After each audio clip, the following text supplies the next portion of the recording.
নমস্কার, কেমন আছেন সবাই? আমার আরেকটি ব্লগে আপনাদের সবাইকে স্বাগত জানাই। ভিডিওটি দেখেই বুঝতে পারছেন এটি একটি পাহাড়ি রাস্তার ভিডিও। আমরা সবাই মিলে ঘুরতে গেছিলাম সিকিম, গ্যাংটক এবং লাচুং। এটি লাচুং যাওয়ার পথেই।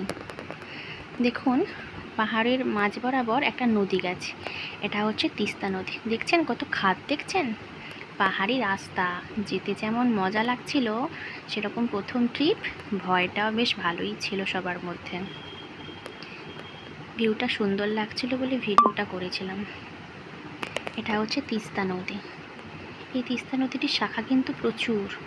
আপনি যখনই রাস্তা দিয়ে যাবেন দেখবেন ছোট ছোট নদী বেরিয়ে গেছে। ওটা কিন্তু তিস্তা নদীরই শাখা। এই দেখুন, এটা তিস্তা নদী। এটা হচ্ছে বৃষ্টি হওয়ার পরে। দেখেছেন কীরকম নদীতে স্রোত বেড়েছে? খুব সুন্দর লাগছে বলুন। আমার তো খুব ভালোই লেগেছিল। কি অপরূপ দৃশ্য। গাড়িতে বসে বসে ক্লিপটা করেছিলাম।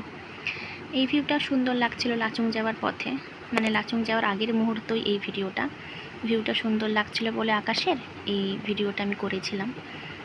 পাহাড়ি রাস্তা, ধস নেমেছিল, আমরা আসার আগেই ধস নেমেছিল।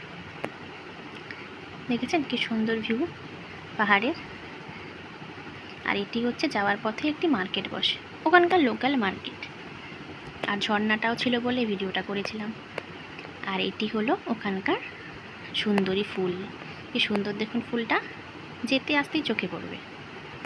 আর এটি হলো লাচুং যাওয়া ঠিক আগের মুহূর্ত। দেখেছেন কীরকম বরফ জমে আছে পাহাড়ের মাথাটাতে। সকাল সকাল এলে না আরও বরফ থাকতো, কিন্তু এপ্রিল মার্চ মাসে গেছি, ভাবতে পারিনি তাও এত ঠান্ডা পাবো।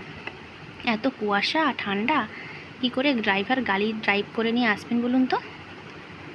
দেখেছেন কি সুন্দর বরফের ছুটা দেখা যাচ্ছে। আর এটা হলো আমরা লাচুং পৌঁছে গেছি। দেখুন কোনায় কোনায় বরফ পড়ে আছে। এই বরফ গলা জলই হচ্ছে এইসব ঝর্ণার মতো ভেসে ভেসে যাচ্ছে। ওখান থেকে ফেরার পথে আর একটি ঝর্ণা দেখেছিলাম, সেটারও ভিডিও ক্লিপ নিলাম। কাছ থেকে তুই প্রথমবার ঝর্ণা দেখছি, ওই জন্য এটা আর একটি ঝর্ণা। এই ভিডিওটুকু আমার কাছে ছিল, তাই আপনাদের সাথে শেয়ার করলাম। সবাই ভালো থাকবেন, দেখা হবে আবার একটি নতুন ব্লগে।